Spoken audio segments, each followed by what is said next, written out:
Here, just a few samples. That's a very bright and perfect live fire from the world champion in figure skating, Corina Kostner, in the year when she was world and European champion. You see a lot of color, intense color, and burning very high up into the area where you can see the parasympathetic tone. In comprehension to a man who is also not ill, he has a poorer parasympathetic tone. He has high density in the area of 0.1 hertz, and that's a sign of ambition and of a lot of work, but with a lower consumption of energy and of poor economics in his state. And that's the start for burnout, because the next step is chronic stress, and you see there is even worse fire, and that's the sign for chronic stress. And at the end, you have the burnout, and there is really burned out and no more fire, and you see just very poor and small flames down at the bottom. Also, sleep diagnostics is very easily to perform with HRV and also with this graphic illustration. If you compare the left side with excellent sleep, you can see deep sleep and REM sleep and light sleep phases. And on the right side, you see that there is a completely different side during the night.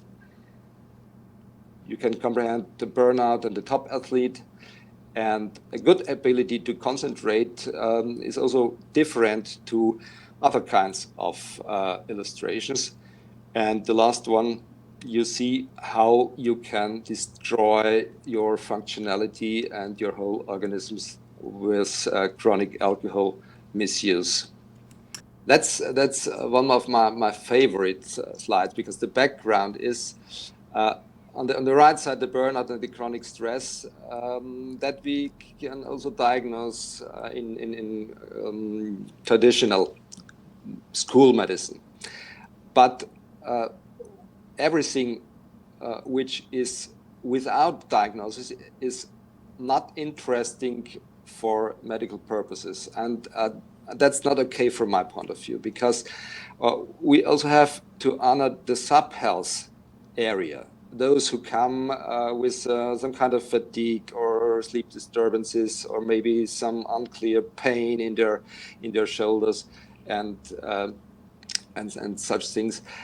And that's prevention. To detect this in an early stage, in a functional stage, can help us to steer again with lifestyle medicine, and that's what we are for. And we also have to diagnose those ones on the left side, the high performers who can do everything. Those are the guys we send over the Atlantic Ocean every week for business, and they come back, and we keep them in shape. And that's what we do with high performers in sports or economics or artists, because those people have to stay in the perfect conditions.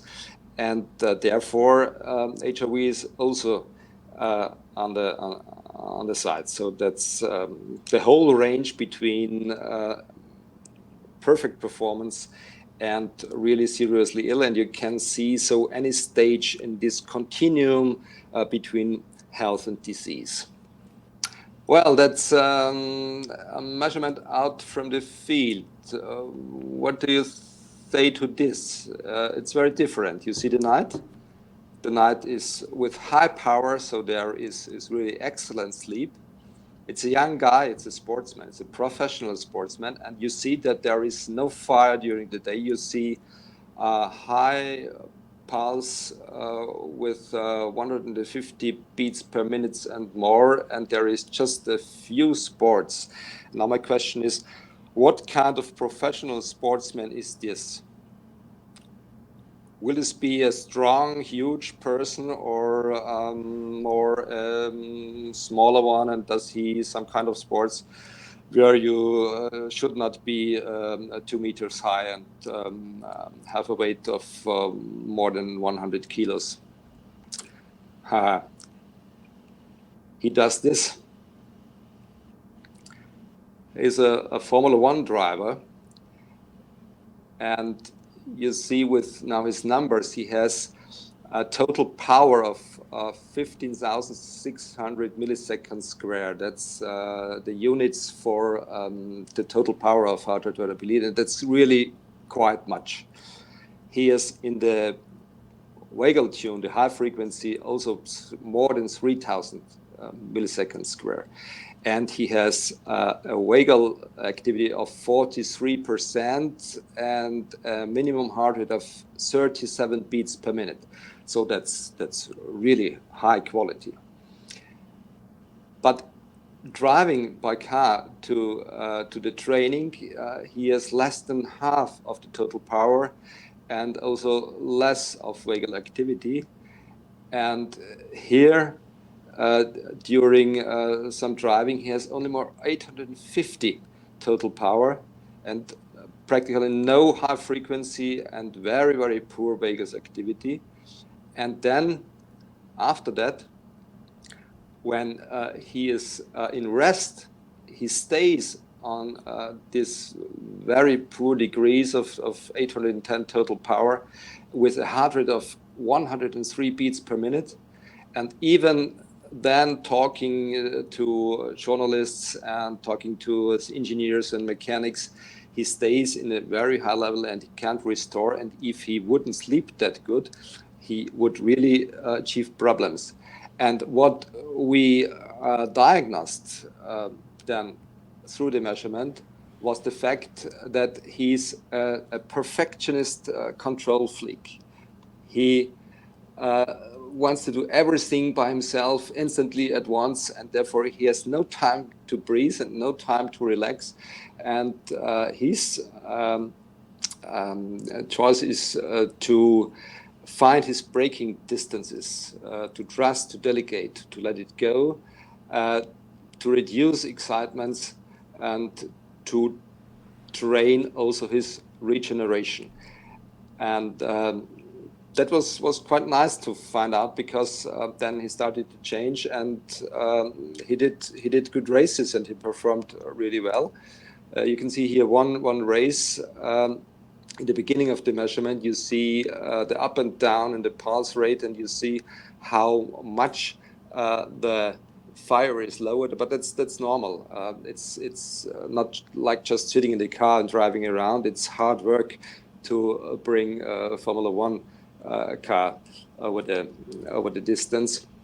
After that, the electrodes got lost, and therefore there's a break in the measurement. And you see again then his good quality of sleep on his niveau, and therefore that's okay so far. The next slide is also a Formula One racer, and it's completely different. You see much more power.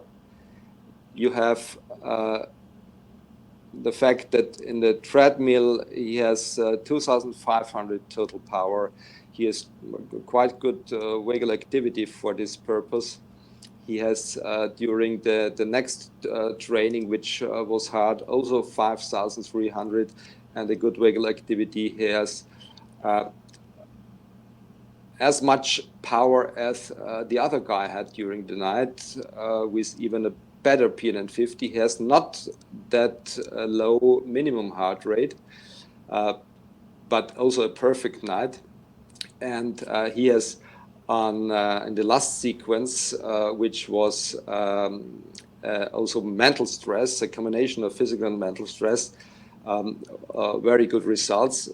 And now you could say, well, he has to be much better. He has to perform in a much better way. But he also had his excitements, and he was, let's say, too much in his vagal tone. He was hard to be activated. He was apathetic. What he needed was short pushing stimuli, motivation, target orientation, and positioning, his body language, to stand upright and to fight. So completely different to the other one. And those are things you can find out with psychometric instruments and such things. But doing this besides with some easy to perform 24-hour measurement is a very fine way to make diagnosis, I'd say.